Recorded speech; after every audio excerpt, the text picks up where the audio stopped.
So now, my dear, what we are going to start is something called as differentiation, de-differentiation and redifferentiation, my dear. One of the most important topic with large number of examples. ठीक है? So सबसे पहले बात करते हैं differentiation का मतलब. See, it's very very simple. एक meristematic cell है, and that meristematic cell has a great ability to divide and redivide, right? So can that cell get mature and then it can stop its division? Yes, it can stop its division, and such type of a cell which was dividing and then it stopped dividing, right? It got matured and started some or the other function. That is what is something called as cell had undergone differentiation. So cell differentiates and mature. चलो differentiates डाल देता हूं, and mature to perform specific function. You know, that is very much important. और ये जो cell जो आप देख रहे हैं यहाँ पे, cell differentiates and matures to perform specific function. These cells are derived from where? These cells are derived from either root apical meristem, नीचे की तरफ. ये रूट अपाइकल मेरिस्टेम होता है मेरे बच्चों, ये वाला. अब बोलोगे नहीं सर यहाँ पे तो रूट कैप होता है. रूट कैप यहाँ पे हम ऐसे दिखाते हैं. सो यहाँ पे रूट अपाइकल मेरिस्टेम यहां की बात कर दो, या तो शूट अपाइकल मेरिस्टेम ऊपर की बात कर दो यहां पे ऐसे. ठीक है, यहां पे ऐसा रख दिया हमने. एंड फाइनली मान लो तो ऐसे यहाँ पे इस जगह पे this is something called as shoot apical meristem and और समथिंग कॉल्ड एज कैम्बियम मेरे बच्चों. तो अब कैम्बियम कौन सा याद रखना मेरे बच्चों, ये लैटरल कैम्बियम प्रेजेंट होता है ना यहाँ पे, ये right. Interfascicular cambium, intrafascicular cambium, ये सारे सब कैम्बियम है ना, उनकी बात करना. Basically that term is vascular cambium. So ये जो रूट के अपाइकल मेरिस्टेम हो गए या शूट अपाइकल मेरिस्टेम हो गए या कैम्बियम हो गया, they will divide and redivide and after some time some of the cells will lose their dash, they will lose their division, I mean ability of division, right? So as soon as they lose their ability of a division, they will start performing a specific function. And when they will perform specific function, yes, this act is leading to maturation, right? This type of act leading to maturation is termed as what? Is termed as a differentiation, मेरे बच्चों. Now, cell undergoes few major structural changes, my dear. Now, what do you mean by structural changes? और ये structural changes कहां कहां होता है? ये structural changes दो जगह पे होता है, एक in a cell wall and in a protoplasm. Now cell wall क्या हो जाएगा? सेल वॉल हो जाएगा थिक. क्या जमा हो जाएगा उसके ऊपर? लार्ज अमाउंट ऑफ सेलुलोज जमा होगा. हाँ, जाइलरी एलिमेंट्स रहेंगे तो लिग्नोसेलुलोज हो जाएगा या फिर लिग्निन ज्यादा डिपॉजिट हो जाएगा. एंड यस, जो सेल जिंदा थे जैसे स्क्लेरेनकाइमा हो गए, वेसल्स हो गए, ट्रैकिड्स हो गए, एक जमाने में जिंदा थे.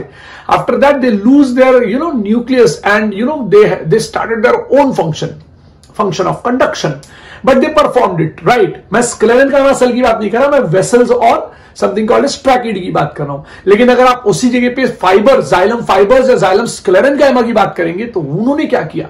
उन्होंने परफॉर्म, अभी देखिए, उन्होंने लिग्निन लगाया अपने अंदर, राइट, ल्यूमेन रखा अपने अंदर, and they started performing mechanical strength देने वाला काम जो है वो चालू कर दिया. एंड उसी जगह पे अगर आप वेसल और समथिंग कॉल्ड एज ट्रैकिड को देखते हैं तो उन्होंने कर दिया चालू एक काम जिसका नाम है कंडक्शन, राइट. सो उसी चीज को ब्लू कलर में मैंने भी लिख के दिया है कि द फंक्शन और the example for such type of cell differentiation is to form tracheary elements. ना मैं ट्रैकियर एलिमेंट बोलूं तो मतलब आप समझ जाना कि मैं बात कर रहा हूं vessels, tracheids, xylem sclerenchyma, my dear, and xylem parenchyma. लेकिन जाइलम पैरेन्काइमा का बात मैं यहां ज्यादा नहीं करूंगा. Now here the cell would be what? Cell would be losing its something called as protoplasm. यहां पर सेल अपना प्रोटोप्लाज्म क्या कर देता है मेरे बच्चों? लूज कर देता है, right. And they develop a very strong elastic lignocellulose. याद रखना मेरे बच्चों, जिसको हम लोग कहते हैं secondary cell wall, my dear. तो सेकेंडरी सेल वॉल भी फॉर्म हो जाता है, राइट. तो ये पॉइंट आप याद रखना. यहां पर आप ये भी याद रख सकते हैं कि लिग्नोसेलुलोजिक सेकेंडरी सेल वॉल क्या करने के लिए होता है sir? To carry a water, मेरे बच्चों. शब्द याद रहे, टू कैरी अ वाटर. मैंने यहां नहीं लिखा, लेकिन आप इस बात को याद रखना कि लिग्नोसेलुलोज का काम ही होता है टू कैरी अ, मतलब in something called as a xylem vessel and xylem tracheids की बात कर रहा हूं, तो यहां पे याद रखना. They become very strong, they become very elastic, right. Lignocellulose secondary walls की मैं बात कर रहा हूं to carry water to long distances, even मेरे बच्चों याद रखना, even under what, even under extreme tension. कितना भी लंबा पेड़ होने दो, कितना भी ज्यादा टेंशन होने दो मेरे बच्चों, ये आपको देखने के लिए मिलेगा। ओके, एक और बात, plant shows another interesting phenomenon मेरे बच्चों, जबरदस्त फिनोमिनन दिखाता है। क्या? The living differentiated cell that by now had lost the capacity to divide can regain the capacity to divide my dear. अभी तक के जो सेल्स, प्लीज ध्यान से सुनिएगा मैं क्या बोल रहा हूं, अभी तक के जो सेल्स लोगों ने अपना कैपेसिटी लूज कर दिया था। मैं एग्जांपल बताता हूं, आप यहां पे सेक्शन देखिए, इधर मान लीजिए आपने एक स्टेम का सेक्शन लिया, यहां पर आप वस्कुलर बंडल्स दिखा रहे हैं, रिंग फॉर्म में वस्कुलर बंडल्स यहां पर प्रेजेंट है मेरे बच्चों। ओके, अब रिंग फॉर्म में वस्कुलर बंडल्स प्रेजेंट है तो they will show you something called as what, they will show you intrafascicular cambium. मैं ये नाम लिख देता हूं, इंट्राफेसिकुलर कैम्बियम। बच्चा लोग प्लीज ध्यान से सुनना। अब यहां पर अगर आप देखेंगे तो यहां पे जो सेल्स प्रेजेंट हैं, ये सेल्स तो परमानेंट सेल्स है ना मेरे बच्चों, ये सब। हाय ना माय डियर्स, तो दीज आर प्यारे प्यारे परमानेंट सेल्स। हाय ना, तो प्यारे प्यारे परमानेंट सेल्स जो आप यहां पर देख रहे हैं, ये परमानेंट सेल्स हैं। So it means they are differentiated. ये परमानेंट सेल्स हैं, मतलब they are differentiated and they had lost the capacity of division. हाँ, ये ब्लैक वाला लाइन देख रहे हो ना आप ये बच्चों, इसके पास कैपेसिटी है, इसको तो इंट्राफेसिकुलर कैम्बियम बोलते हैं। But after some time these permanent cell also gets that capacity of division and yes they also start dividing. और ये चीज मालूम है क्या बन जाती है? ये बन जाती है इंटरफेसिकुलर कैम्बियम। मेरे बच्चों प्लीज याद रखना, इट इज इंटरफेसिकुलर कैम्बियम। बच्चा लोग, इंटरफेसिकुलर कैम्बियम दुनिया का वो कैम्बियम है जो फॉर्म हुआ है एक परमानेंट सेल से and it started something called as dividing मेरे बच्चों, राइट। और ऐसे फिनोमिनन को हम लोग क्या कहेंगे? हम लोग कहेंगे डी डिफरेंशिएशन। अब आपके बुक में दिखा बोला है कि क्या एक आप और बता सकते हो? मैं तो एक और बता सकता हूं बच्चा, यहां पर इसका आंसर होगा कॉर्क कैम्बियम। ये जो यहां पे जो सेल्स है ना लोअर टू दी एपिडर्मिस, ये वाला कैम्बियम भी कॉर्क कैम्बियम बोलते हैं मेरे बच्चों। इन बायोलॉजिकल, प्यारा बायोलॉजिकल लैंग्वेज में हम कहेंगे phellogen. Phellogen produces phelloderm towards inner side and phellogen क्या प्रोड्यूस करेगा बाहर की तरफ? It will produce phellem towards outer side. Sir phellem का दूसरा नाम आपको मालूम है? मैं बोलूंगा हाँ, उसको बोलते हैं कॉर्क। सर फेलोजेन का कॉर्क कैम्बियम और सर फेलोडर्म का सेकेंडरी कॉर्टेक्स मेरे बच्चों। तो आपने यहां पर जो देखा that was something called as a dedifferentiation मेरे बच्चों। अब जो आप पढ़ने वाले हो वो होगा रीडिफरेंशिएशन। क्या होगा? What you are going to study right now is something called as redifferentiation मेरे बच्चों। अब देखिए रीडिफरेंशिएशन क्या होता है, उसके पहले आपको डिफरेंशिएशन और डी डिफरेंशिएशन के बारे में बता दूं। देखिए, differentiation is a phenomenon where meristematic cells had lost their ability of division. Simple सा logic है, had lost their ability of a division and they would have got converted into one or the other cell मेरे बच्चों, right? One or the other ऐसा cell जो functioning करता है अपना एक प्रॉपर फंक्शन एंड मैच्योर हो गए वो। Next comes something called as dedifferentiation. There are certain cells जो परमानेंट सेल्स हो चुके थे, राइट। अभी परमानेंट सेल्स लोगों के अंदर क्या आ गई? एबिलिटी आ गई टू डिवाइड एंड रीडिवाइड। अब ऐसा एग्जांपल क्या होना चाहिए सर? कॉर्क कैम्बियम एक एग्जांपल होना चाहिए, दूसरा एग्जांपल होना चाहिए इंटरफेसिकुलर कैम्बियम। ये दोनों जगह पे आप ये देख सकते हैं कि yes there is something called as permanent cells who had formed और who had converted themself or who had adapted themselves or gained the capacity of division my dear। उसके बाद आ जाता है रीडिफरेंशिएशन। Now what do you mean bye रीडिफरेंशिएशन? देखिए मेरे बच्चों, जो D differentiated sales थे ना, पहला आपने डिफरेंशिएशन पढ़ा था, उसके बाद आपने डी डिफरेंशिएशन पढ़ा। तो जो डी डिफरेंशिएशन सेल्स थे ना, डी डिफरेंशिएटेड सेल्स जैसे interfascicular cambium and cork cambium my dear, ये दोनों सेल ना सेकेंडरी टिश्यूज पैदा करते हैं। Basically it is secondary permanent tissue, जैसे secondary phloem, secondary xylem, secondary cortex, cork, ये सारी चीजें वो पैदा करते हैं। तो ये जो मैंने नाम लिया ना चार, secondary phloem, secondary xylem, secondary cortex and something called as cork, ये चार के चारों जो आप देख रहे हैं मेरे बच्चों, these are something called as redifferentiated cells. तो क्या होता है रीडिफरेंशिएटेड सेल्स, जरा देखते हैं। When a dedifferentiated cell, that is a meristem or a tissue, which are able to divide, जो able थे डिवाइड होने के लिए और प्रोड्यूस करते थे सेल्स, उन्होंने एक बार और once again lose the capacity to divide and mature to perform specific function। इन्होंने अपना डिवीजन करने का ताकत क्या कर दिया, खो दिया, और इन्होंने ऐसे ऐसे सेल्स दे दिए जो क्या बन गया मेरे बच्चों, जो बन गए सेकेंडरी टिश्यूज, और मैं कहूंगा they are secondary permanent tissues my dear. यहां पर फिनोमेनन को हम कहते हैं रीडिफरेंशिएशन। फिर हम लोग एक और बात देखते हैं, growth of a plant is what it is open. बहुत इंपॉर्टेंट पॉइंट है, एक ही मेरिस्टेमेटिक टिश्यू से आप देख सकते हैं बहुत सारे ऑर्गन्स तैयार हो जाते हैं। राइट माय डियर, प्लीज आप इस बात को याद रखिएगा। अगर कभी कोई बोले ना the growth of a plant is dash, तो बोलना the growth of a plant is open because it gives a single meristematic type tissue gives rise to different different type of organs my dear, है कि नहीं। Not only organ, different different type of tissues भी पैदा करता है, right जैसे अगर मैं एपिडर्मल टिश्यू सिस्टम्स की बात करूं तो यस, मैं कहूंगा कि वहां पे एक ऐसा सेल आ गया जिसने क्या कर दिया, जिसने बाहर की तरफ डिवाइड किया तो वो एपिडर्मिस बना, और अंदर की तरफ डिवाइड किया मतलब टिप की तरफ आया तो it formed in a root, it formed root cap, right. अब देखते हैं वो चीज ऐसा होता है क्या, चेक करते हैं।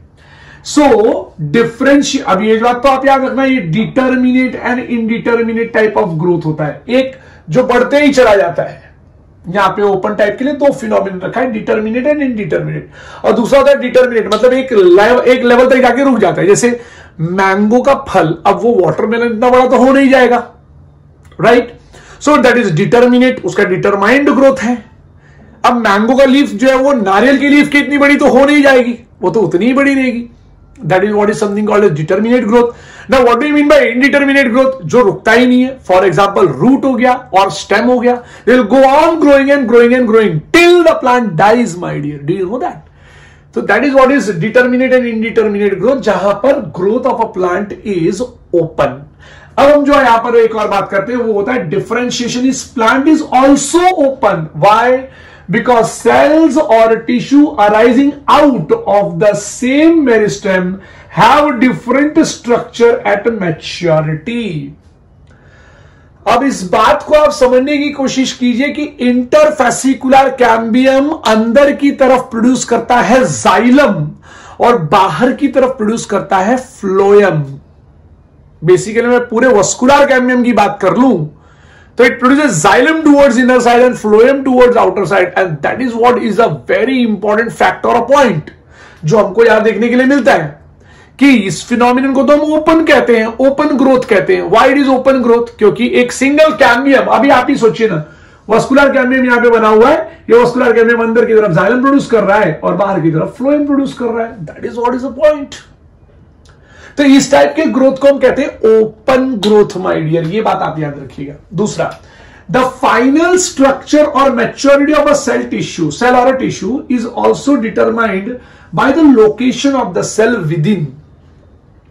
ये भी बहुत इंपॉर्टेंट पॉइंट है मेरे बच्चे। आप इमेजिन कीजिए ना कि अगर आपने किसी सेल्स या टिश्यूज को पोजीशन किया है away from the root apical meristem, root apical meristem, ये रूट अपाइकल मेरिस्टेम है, इससे दूर किया है यहां पे, तो it will give rise to something called as root cap.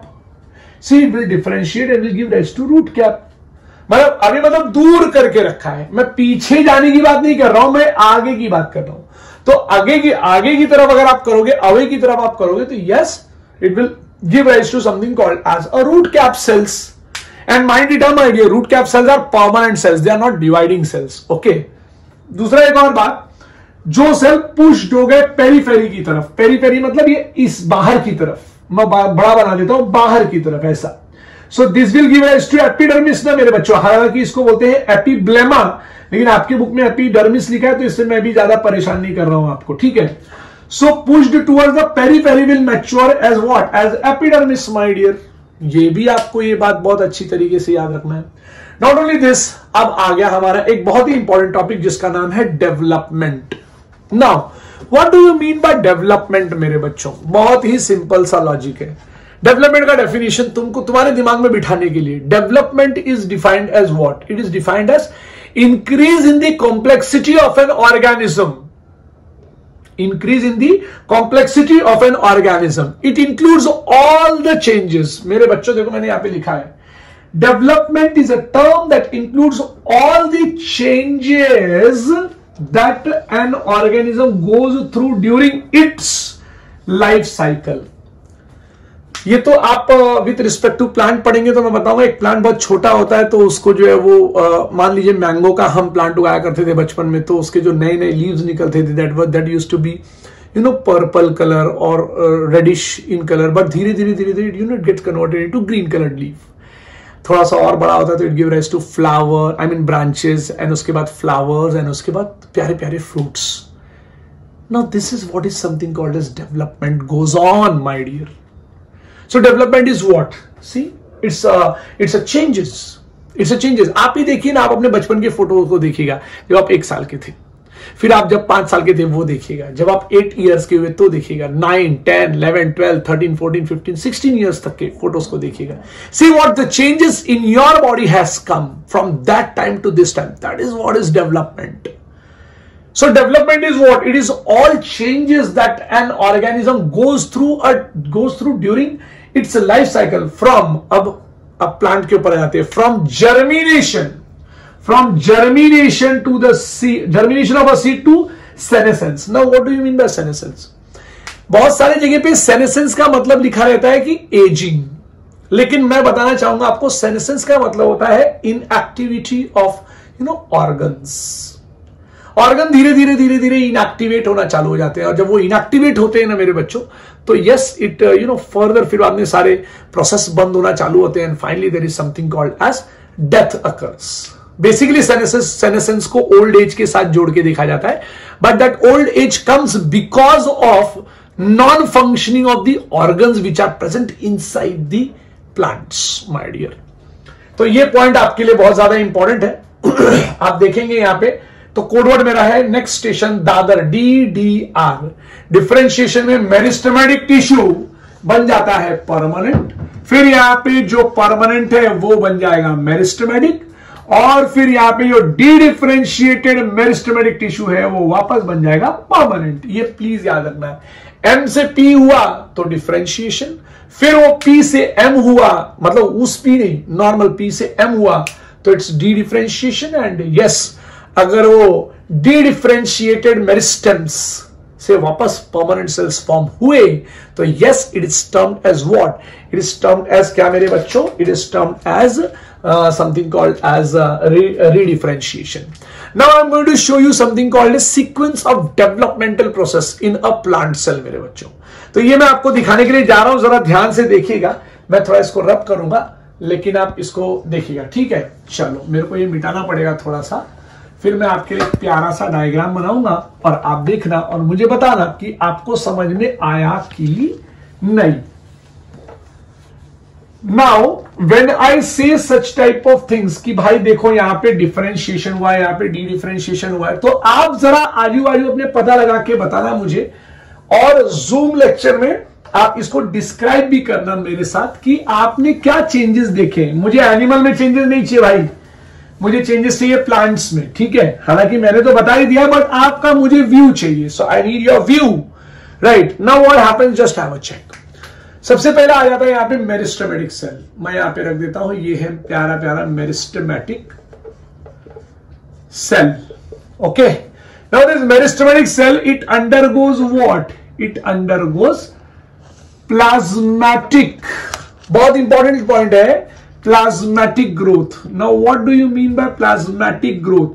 It is a growth or expansion of a cell and that leads to something called as differentiation. Expansion of a cell होगा and it will lead to something called as differentiation. तो यहाँ पे हो गया plasmatic growth and this plasmatic growth led to something called as what? Something called as a differentiation, my dear. तो यहाँ पर क्या हो गया? differentiation. डिफरेंशिएशन हो गया।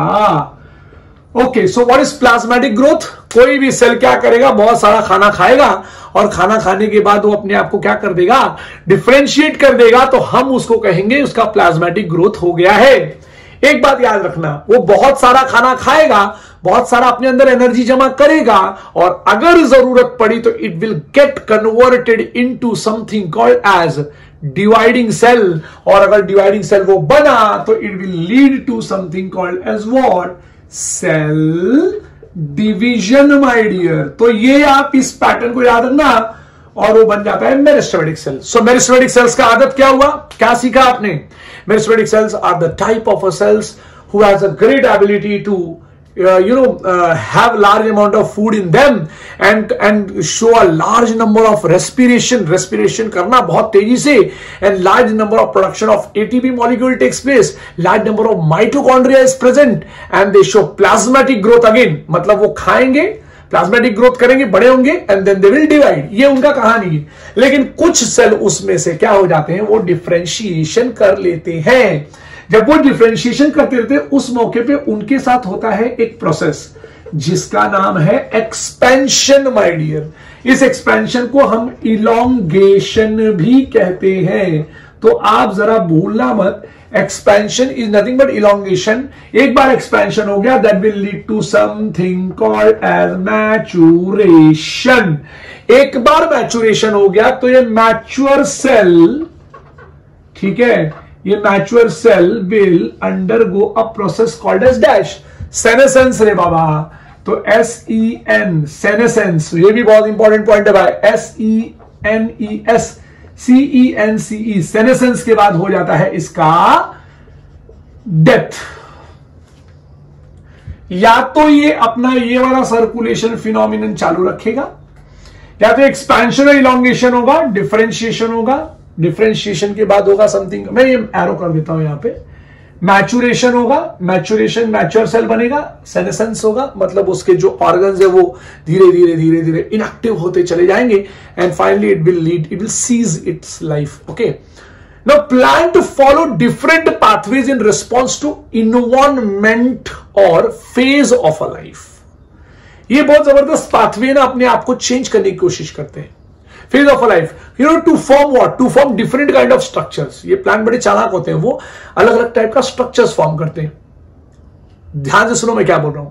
Plant follows different pathway in response to environment और फेजेस माय डियर। क्या? इन्वायरमेंट और phases of a life to form different kind of structures. नए नए स्ट्रक्चर फॉर्म करना, नया लीफ, नया फ्लावर, फिर फ्रूट, और ये सारी चीजों को फॉर्म करना। This phenomenon is termed as plasticity my dear, and a very good example for this is heterophylly या हेट्रोफाइली या हेट्रोफिली, आप जो बोलना चाहें।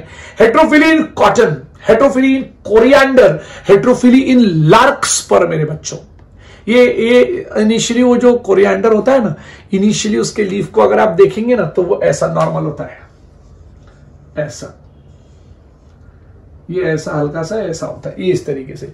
लेकिन ये जुवेनाइल स्टेज है। लेकिन जैसे ही ये जुवेनाइल स्टेज पहुंचता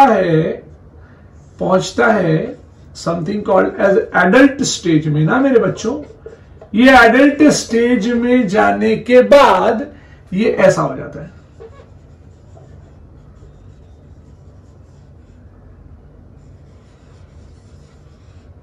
ऐसे। So this is what is something called as, they are showing you very important fact my dear। ये बहुत ही इंपॉर्टेंट पैटर्न दिखाते हैं आपको इस तरीके के ग्रोथ का मेरे बच्चों, ठीक है ना। सो ये जो मैंने आपको दिखाया यहाँ पे, ये लार्कस्पर में ऐसा होता है, ऐसे कोरिएंडर में भी होता है मेरे बच्चों। तो आप ये पॉइंट प्लीज याद रखना, लार्कस्पर एंड कोरिएंडर माय डियर, ये दोनों चीजें याद रखना। दूसरा एक और खास बात मुझे देखने के लिए मिला है, समथिंग कॉल्ड एज हेट्रोफाइली इन बटरकप। नाम सुना होगा तुमने बटरकप। ये बटरकप के जो लीव्स होते हैं ना मेरे बच्चों, ये वाटर के अंदर जब होते हैं तो इनके जो है वो पतले पतले लीव्स होते हैं, ऐसे ऐसे ऐसे पतले पतले लीव्स लाइक दिस, ठीक है। लेकिन ये जो अभी यहां तक वाटर होता है, ऐसे दिखा देता हूं मैं यहां पे, ऐसे ठीक है। तो इनके टेरेस्ट्रियल हैबिटेट में अगर आप देखेंगे तो यहां पे इनको ऐसे ऐसे बड़े बड़े लीफ होते हैं, ब्रॉड लीव्स। सो ये जो पैटर्न है ना इनका मेरे बच्चों, इस पैटर्न को हम लोग क्या कहते हैं मेरे बच्चों, इस पैटर्न को हम लोग कहते हैं प्लास्टिसिटी। अलग अलग टाइप के जो है वो ऑर्गन्स फॉर्म करना। In such plant the leaf of juvenile plant have a different, they are different in shape from those in mature plant, right. On the other hand differences in shape of a leaf produced in air and those produced in water in buttercup मेरे बच्चों also represents the heterophilous development due to environment मेरे बच्चों। पानी के अंदर yes ये पतले पतले लीफ रहेंगे, पानी के अंदर पतले पतले लीफ रहेंगे, और पानी से बाहर अगर आप देखोगे तो they will show you something called as बड़े बड़े broad leaf. So this phenomenon of a heterophyly is an example of what मेरे बच्चों, it's an example of plasticity। मतलब environment को देख के अपने structure को change करने का। Please याद रखना, this phenomenon is termed as what? Plasticity। So what you saw was something called as heterophyly। Okay my dear। अब जब आप heterophyly देखते हैं तो आपको यह भी पता चलता है कि growth, differentiation and development are very closely related event in the life of a plant। Growth is what? It is permanent and irreversible increase or change in something called as dry weight or a biomass of a cell, tissue, organ or an organ system। Next is something called as differentiation। आप जानते हैं कि differentiation is the meristematic cell, you know, it gets matured। Matured का मतलब मैं कह सकता हूं कि it gets ऐसा एक्टिविटी लेके आ जाता है कि वो बेचारा लूज कर जाता है अपना division. So ability of a division is lost and that is what is something called as differentiation takes place and that is next is something called as development. So मैंने जैसे आपको बताया कि it is a sum total of something called as growth. You know growth का तो differentiation होगा ही, growth होगा, differentiation होगा, मतलब increase in complexity of an organism is termed as what? Development. तो अब यहां पर आपको पता चलता है कि जैसे मैंने अभी आपको कहा कि broadly development is considered as dash, it is something called as sum of growth and differentiation. ये पहला point. Development is controlled by two factors. The very first is intrinsic factor and the second is extrinsic factor my dear। दो फैक्टर बहुत जबरदस्त तरीके से development को control करते हैं।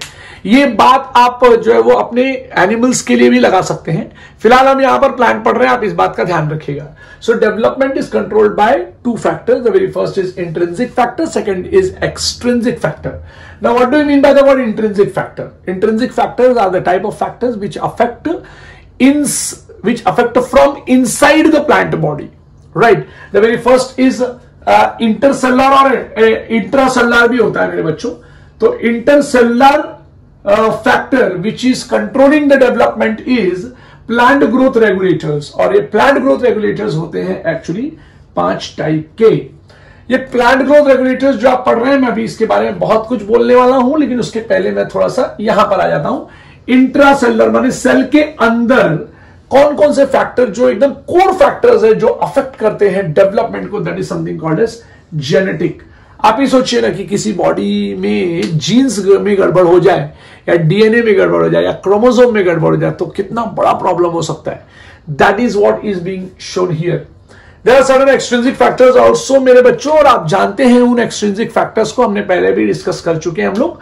The very first is temperature. तो मैं आपको बता दूं, टेम्परेचर अगर जरूरत से ज्यादा हाई रहेगा तो enzyme will get denatured. Denature मतलब डिस्ट्रॉय हो जाएगा, और अगर टेम्परेचर बहुत ज्यादा नीचे रहेगा तो enzyme will become inactive in the plant, the enzyme which are present in the plants. And the temperature should be optimum because enzymes are temperature specific, so they work at optimum temperature my dear. Next is something called as oxygen. आप इस बात को दिमाग में बिठा लीजिएगा कि plants photosynthesis करते हैं, they release large amount of oxygen, लेकिन ये काम तब होता है जब there is a presence of a light my dear, ठीक है। एंड 24 आवर उनके अंदर क्या चलते रहता है, that is something called as respiration. So respiration requires large amount of oxygen. तो सर उनको इतना ज्यादा ऑक्सीजन क्यों नहीं चाहिए? बिकॉज दे आर स्टेशनरी मेरे बच्चों, वो एक ही जगह पर रहते हैं ना, therefore they do not require large amount of oxygen, right, for respiration. So ये बहुत इंपॉर्टेंट फैक्ट है। हमारे में सर्कुलेशन है, हमारे में हार्ट बीट है, हमारे में रेस्पिरेशन का, ब्रीदिंग का प्रोसेस चालू है, नर्वस कोऑर्डिनेशन, हार्मोनल कोऑर्डिनेशन, बहुत सारी चीजें चलती रहती है. So we require large amount of energy, so we require large amount of oxygen. जरूरत से ज्यादा ऑक्सीजन चाहिए, बट ऐसा प्लांट्स के साथ होता नहीं है. So oxygen is very much important. Next is something called as water. Water is extrinsic factor. आप पानी देना कम कर दीजिए, डेवलपमेंट कम होने लगेगा. प्लीज मेरी बात को समझिएगा. आप वाटर देना कम करेंगे, प्लांट में डेवलपमेंट कम होगा. याद रखो, water plays very important role in. Let me tell you, water provides zero calorific value, माने उसके ब्रेकडाउन से आपको बहुत ज्यादा एटीपी मॉलिक्यूल मिले, ये भी पॉसिबल नहीं है. दूसरा है nutrient. Yes, nutrients are of two type, macronutrients and micronutrients. हमने इसके बारे में डिस्कशन किया हुआ है. कार्बन, हाइड्रोजन, ऑक्सीजन, नाइट्रोजन, है ना, फास्फोरस, ये सारे मैक्रोन्यूट्रिएंट्स है. माइक्रोन्यूट्रिएंट्स में आएगा boron, copper, iron, manganese, zinc, है ना. तो ये सारे लोग आ जाएंगे. चलो let's jump to very important topic, that is something called as 5 types of plant growth regulators. Plant growth regulators are also termed as phytohormones मेरे बच्चों. Phytohormone, this word was very first time given by Thiemann नाम के scientist. Basically इसको hormones नहीं कहते हैं, इसको फाइटोहॉर्मोन्स कहते हैं. And they are the auxin, gibberellin, cytokinin, ethylene and abscisic acid. Let us talk about auxin. Yes, auxin, gibberellin और cytokinin, ये तीन लोग जो है ना मेरे बच्चों, ये तीन लोग जो है वो, ये तीन लोग को हम लोग कहते हैं प्रोमोटर. एंड इथिलीन और एब्सिसिक एसिड को अगर आप देखो तो they are inhibitor. But ethylene को अगर आप देखो तो वो ज्यादा इनहिबिटर है और कम है प्रोमोटर. ये बात भी आप प्लीज याद रखिएगा. दूसरा, auxin is nothing but an indole compound, so therefore इसके नाम होते हैं IAA, IBA, NAA भी होता है. तो IAA is indole 3 acidic acid, IBA is indole 3 butyric acid and NAA is naphthalene acidic acid. So आप मुझे लेक्चर में बताएंगे कि इनमें से नेचुरल ऑक्सिन कौन है और आर्टिफिशियल माने सिंथेटिक ऑक्सिन कौन सा है, आप मुझे बताएंगे. Next is something called as a terpenes, माने जिबरलिक एसिड या gibberellin. Gibberellins are the type of terpenes. They are nothing but a gibberellic acid. GA1, GA2, GA3 ऐसे करके GA100 तक गया हुआ है. GA3 जो है ज्यादा इंपैक्टिव होता है, ये यहां पर दर्शाने की कोशिश की गई है. Next is something called as a cytokinin. Cytokinin के बारे में कहना चाहूंगा, they are adenine derivatives. They are N6 furfuryl aminopurine मेरे बच्चों, इसका केमिकल नेम आप कह सकते हैं. N6 फरफ्यूरल अमाइनोप्यूरिन कहते हैं मेरे बच्चों. दूसरा इंपॉर्टेंट पॉइंट कहते हैं हम लोग इसको काइनेटिन. मेज में से निकाला जाएगा तो जियाटिन, हेरिंग फिश में से निकाला जाएगा तो काइनेटिन, कोकोनट मिल्क में से निकाला जाएगा तो कोकोनट मिल्क फैक्टर, और ऐसे बहुत सारी चीजें मैं आपसे डिस्कस करूंगा जब मैं साइटोकाइनिन पढ़ाऊंगा. Let us jump to ethylene. Ethylene is a gaseous hormone, बहुत इंपॉर्टेंट हार्मोन है. एंड गेन ने बहुत सारा काम किया है इसके ऊपर. एब्सिसिक एसिड के बारे में बताना चाहूंगा. Abscisic acid is a type of inhibitor and abscisic acid was discovered by mister Carns and Addicott नाम के साइंटिस्ट. मैं सबके नाम अभी एक के बाद एक लूंगा. अब we'll be discussing with something called as auxin, लेकिन नेक्स्ट मॉड्यूल में मेरे बच्चों. So let us see something called as the discoveries of plant growth regulators. आज 2 डिस्कवरीज के बारे में डिस्कशन करेंगे. उसके बाद जो है वो अगले लेक्चर में जो है वो will be discussing more 3 plant growth regulators. तो सबसे पहला जो डिस्कवरी हम लोग करने वाले हैं आज वो है ऑक्सिन के बारे में. ठीक है. सो ऑक्सिन वेरी फर्स्ट टाइम इसके बारे में पता लगाने वाले अंकल का नाम था चार्ल्स डार्विन और उनके सन जिनका नाम था Francis Darwin. Both of them had observed, you know, they observed what? They observed the coleoptile of canary grass. अब इस कैनरी ग्रास का साइंटिफिक नेम है कैनारिस फलेरियंसिस. लेकिन कोलियोप्टाइल का मतलब क्या होता है? जैसे अगर आपने देखा होगा यहां पे प्लूम्यूल है, यहां पे रेडिकल है, तो प्लूम्यूल के ऊपर एक कवर होता है मेरे बच्चे, उसको बोलते हैं कोलियोप्टाइल मोनोकॉट सीड्स में. और रेडिकल के ऊपर भी एक कवर होता है, उसको हम लोग कहते हैं कोलियोराइजा. तो ये कोलियोप्टाइल हम लोगों ने निकाल लिया. ये देखो कैसे निकाला, देखो इन लोगों ने, सी ये कोलियोप्टाइल निकाल लिया. और ये कोलियोप्टाइल को क्या किया इन्होंने, इसके सामने लाइट रख दिया ऐसे, सोर्स ऑफ लाइट रखा एकदम ऐसा. जैसे ही सोर्स ऑफ लाइट रखा होगा क्या हुआ, ये ऐसा बेंट हो गया ऐसे। सो रिस्पॉन्डेड टू यूनिलैटरल इल्यूमिनेशन, एक साइड से, दोनों साइड से नहीं, एक साइड से पॉइंट में लाइट दिया गया उसके टिप को, ये ऐसा टिप है, यहां पे लाइट दिया गया इधर, तो इट मूव लाइक दिस, ठीक है। So that is what is illumination done by growing towards the light source मेरे बच्चों। So this phenomenon was termed as what, phototropism. And no after the series of experiment what happened, after a series of experiment they concluded, उन्होंने conclude किया मेरे बच्चों कि the tip of a coleoptile was a site of transmittable influence that caused the bending of entire coleoptile। माने कुछ तो ऐसा वहां पर है जिसने ये चीज को लीड किया है। अब वो कुछ तो जो चीज थी, it was something called as auxin, and this auxin was very first time isolated by F.W. Went नाम के साइंटिस्ट ने, and he obtained it from the tips of a coleoptile of something called as oat seedling. अब आप जानते हैं मेरे बच्चों ओट का साइंटिफिक नेम क्या है? The scientific name of oat is Avena sativa. तो अवेना सटाइवा नाम के प्लांट के कोलेप्टाइल्स लिए गए और कोलेप्टाइल के टिप को कट किया गया और उसके अंदर से they isolated something called as what, auxin my dear. चलो जंप करते हैं, next is something called as gibberellin. Now gibberellin is also termed as a Bakane disease. It was a Japanese disease basically. Japan में पहली बार पाया गया था। तो Bakane disease is also termed as what? It is also termed as foolish seedling. It was basically seen in Japan and the name of the farmer was Konishi. ये आपको books में नहीं मिलेगा बट फार्मर का नाम था Konishi. So उन्होंने report किया, उन्होंने बोला भाई देखो ये मेरे खेत में क्या हो गया है। And then came something called as Kurosawa, and Kurosawa reported the appearance of symptoms of disease in uninfected rice seedling।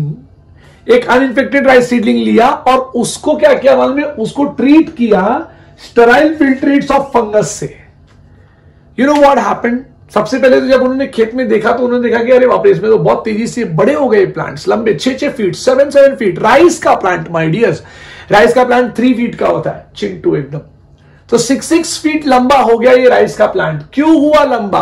क्योंकि राइस सीडलिंग्स में एक फंगस लग गया था, उस फंगस का नाम था जिबरेला फ्यूजिकुरोई या जिबरेला फ्यूजिकुरोई, एंड इसका एक और नाम है फ्यूजारियम मोनिलीफॉर्मिस। तो नीट में कभी आएगा तो प्लीज याद रखना। सो जिबरेला फ्यूजिकुरोई ही नहीं बोलना है, फ्यूजारियम मोनिलीफॉर्मिस भी बोलना है। So it was a fungal pathogen. देखिए एक तो प्लांट के अंदर खुद ही जिब्रेलिन होता है, ठीक है।